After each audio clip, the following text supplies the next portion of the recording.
Halo, Assalamualaikum warahmatullahi wabarakatuh. Alhamdulillahirabbil alamin. Kali ini kita ketemu lagi di channel Jafet ya. Bersama saya Dr. Hewan Jafrizal. Kali ini kita akan berbagi tentang masalah vaksinasi. Oke. Kalau di manusia itu sering disebut imunisasi ya, vaksinasi pada hewan peliharaan Anda.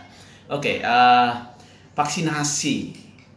Sebenarnya kadang-kadang orang sering sekali meremehkan tentang vaksinasi karena merasa bahwa hewannya itu dalam keadaan sehat walafiat. Ya. Tapi perlu diingat bahwa ada musim-musim di mana pergantian musim selalu muncul ya. Ini kasus-kasus terkait dengan masalah penyakit virus ya pada kucing Anda. Ya. Apa sebenarnya vaksinasi itu? Ya. Dan apa manfaat dari vaksinasi itu? Ya. Berikut ini saya akan membahas apa itu vaksinasi, apa manfaatnya, apa saja yang akan diberikan terhadap kucing dan anjing, kemudian bagaimana ya untuk tetap mempertahankan bahwa kucing Anda dalam keadaan sehat. Saya ingin membahas dulu masalah pengertian vaksinasi.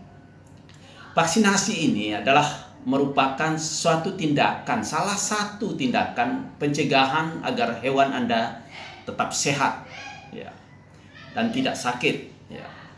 Nah, vaksinasi ini adalah untuk meningkatkan imunitas ya, dan yang berperan penting dalam menjaga kesehatan hewan. Salah satu fungsinya, pentingnya sistem imun ini adalah untuk melindungi anjing Anda kebal terhadap penyakit-penyakit tertentu ya. Ya, tertentu apa yang ada di dalam vaksin itu sendiri. Ya.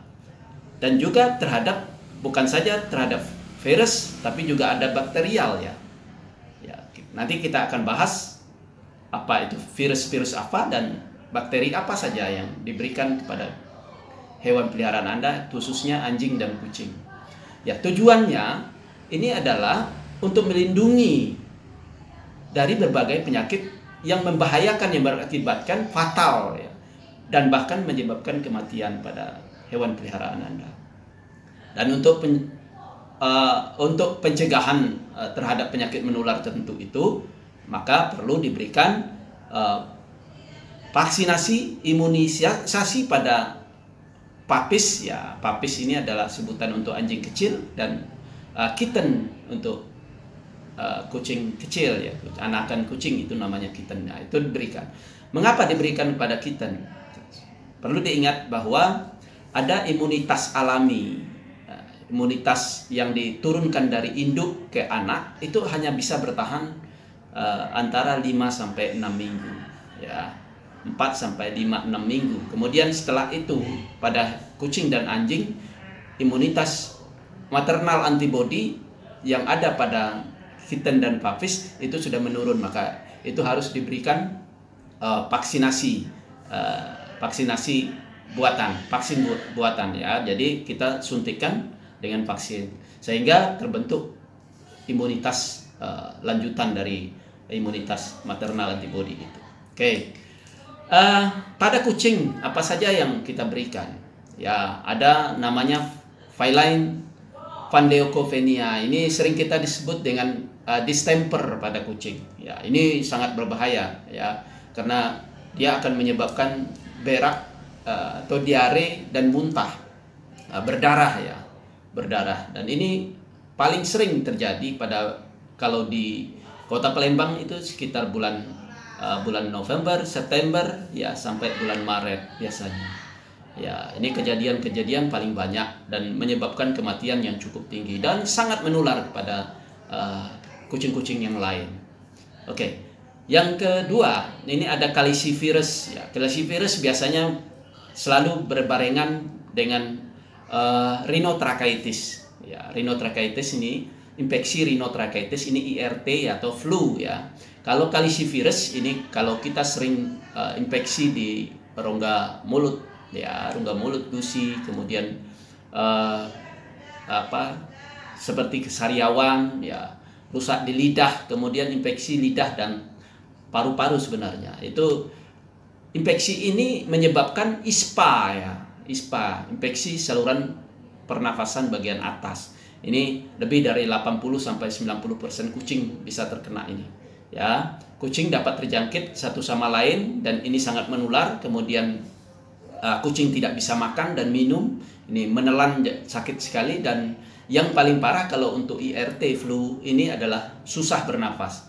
Nah, ini akan menyebabkan kematian yang sangat tinggi pada kucing. Oke, terus yang keempat ya, setelah ada 3 tadi ada 4 ya. 4 itu ini ada chlamydia. Chlamydia ini adalah penyakit bakteri sebenarnya. Bakteri chlamydia ya. Bakteri ini menyebabkan konjungtivitis, radang pada mata. Ya, bahkan kalau kitten atau kucing kecil itu bisa matanya sampai infeksi, kemudian sampai bengkak dan keluar. Nah, ini akan merusak mata kucing. Oke, yang kelima ini sangat penting sekali, rabies ya. Rabies karena kucing termasuk HPR, hewan penular rabies, maka diwajibkan untuk melakukan vaksinasi untuk kucing terhadap rabies ini minimal 1 tahun sekali ya. Ini perlu diingat bahwa ini diwajibkan oleh pemerintah ya. Yang termasuk ke dalam HPR itu adalah kucing, anjing, dan kera ya. Monyet, sebangsa monyet ini termasuk di sana. Oke.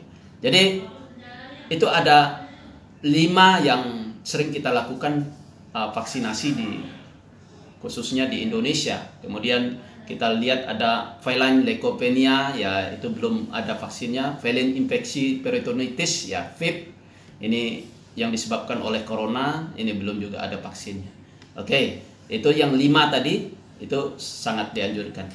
Nah, nanti kita akan berbicara kapan kita berikan. Kalau untuk kapan diberikan, kalau kucing yang pertama dilakukan vaksinasi, ini dilakukan umur 8 minggu, kemudian dilanjutkan dengan umur 12 minggu, kemudian setelah itu ini kalau menurut petunjuknya harus dilakukan 3 kali dan umur 16 minggu. 16 minggu bisa dilakukan langsung dengan menggunakan vaksin rabies. Dan jangan lupa untuk mengulang ya, setiap setahun sekali diulang untuk booster agar kuat bisa mengcover untuk 1 tahun selanjutnya.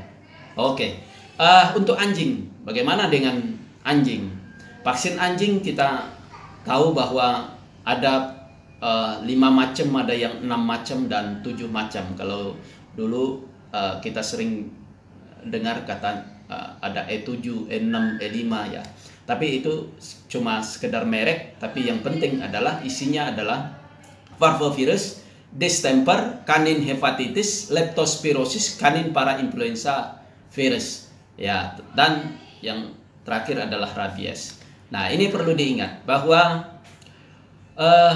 ada satu bakteri juga yang ada di situ, Bordetella ya kan, Bordetella dan leptospirosis ya. Ini tapi ini kadang digunakan atau kadang tidak. Leptospirosis ini sangat penting di daerah kita, ini daerah rawa dan rawan banjir.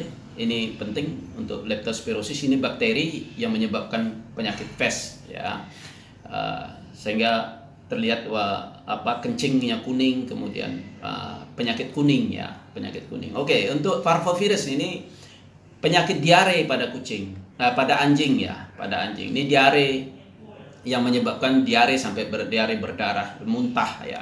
Tapi kebanyakan itu diawali dengan muntah terlebih dahulu dan demam, tidak mau makan, kemudian muntah terus dan dehidrasi, akhirnya mati. Ini banyak sekali pada pemelihara kucing menemukan kasus-kasus yang parvo ini, khususnya untuk anjing-anjing di umur muda. Oke, distemper ini juga. Ini ada distemper dengan tingkat kematian yang tinggi, kemudian disertai gejala utamanya adalah radang di mata, kemudian kejang-kejang, kemudian ada juga yang kerusakan saraf ya. Jadi bisa kita lihat pada distemper ini adalah bumble foot, ini bengkak di telapak kaki ya, itu paling gampang. Terus kedua di hidungnya kering dan juga ada gejala saraf. Oke, leptospirosis ini yang sudah saya sampaikan tadi, ya itu penyakit bakterial.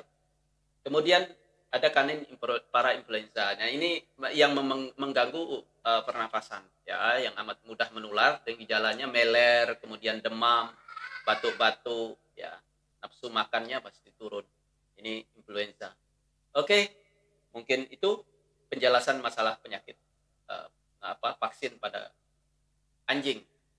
Ya, ini semua penyakit ini membahayakan untuk kesehatan anjing. Oke, kapan diberikan? Ya, kalau untuk anjing umur 6 minggu kita sudah bisa memberikan vaksin pertama untuk parvo, kemudian vaksin keduanya di 2 minggu kemudian itu bisa diberikan parvo, distemper, kemudian parainfluenza dan hepatitis. Kemudian setelah itu umur 3 bulan kita bisa berikan parvo, distemper, parainfluenza, kemudian hepatitis, leptospira, kemudian corona, ya. Kemudian dan juga kita bisa langsung berikan dengan vaksin rabies. Nah, apabila kita pengen di tempat kita itu kasusnya berat, ya bisa dilanjutkan dengan vaksin keempat, ya. Tapi kalau tidak, cukup dengan yang ketiga. Oke, dan kita harus mengulang, ya, untuk melakukan booster tetap dilakukan 1 tahun sekali. Oke, apa saja syarat anjing yang boleh divaksinasi? Tentu saja ini anjingnya dengan syarat harus sehat, ya, nafsu makannya baik, tidak demam, itu harus diperiksa oleh dokter. Kemudian umurnya sesuai, ya, dengan syarat minimal, jangan sampai umur terlalu cepat dilakukan vaksinasi. Kemudian sudah melalui masa adaptasi selama 7 hari di tempat yang baru, misalkan kalau kita beli masih kecil, ya itu harus beradaptasi terlebih dahulu. Kemudian ya tidak ada masalah dengan penyakit-penyakit yang imunosupresif, ya. Imunosupresif ini jamur, ya, cacing, ya, itu sudah dilakukan pengobatan cacing terlebih dahulu dan tidak ada penyakit kulit, ya, dan juga tidak ada infeksi yang lain. Kemudian apa yang perlu kita perhatikan, ya, perlu kita perhatikan setelah vaksinasi, ya. Setelah vaksinasi, ya, hewannya tidak boleh dimandikan selama 1 minggu. Kemudian apa-apa saja yang memicu dalam keadaan stres, misalkan stres ini harus kita hindari. Misalkan tempatkan di tempat yang nyaman sehingga setelah vaksin tidak menurunkan, bisa terbentuk daya tahan tubuh yang lebih baik. Kemudian tetap memberikan vitamin yang sampai kondisi fisiknya juga sudah fit kembali, dan memberikan makan yang cukup. Jangan lupa, jangan sampai dia dalam kondisi dia mengalami penyesuaian atau membentuk antibodi, itu dia kekurangan makanan. Nah, ini yang perlu diperhatikan, ya. Itu saja yang perlu diperhatikan di dalam setelah vaksinasi, ya. Jangan sampai lupa bahwa setelah vaksinasi, kalau memang itu harus dilanjutkan untuk vaksin kedua atau ketiga, jangan lupa dilakukan, ya. Kalau tidak ada gunanya vaksinasi, dengan daya tahan tubuh terbentuk hanya tidak bisa mengcover, tidak bisa menantang virus lapang, ya. Mungkin itu saja yang perlu saya bagikan untuk kali ini. Semoga bisa bermanfaat bagi pet lover, ya, pet lover semua. Wassalamualaikum warahmatullahi wabarakatuh.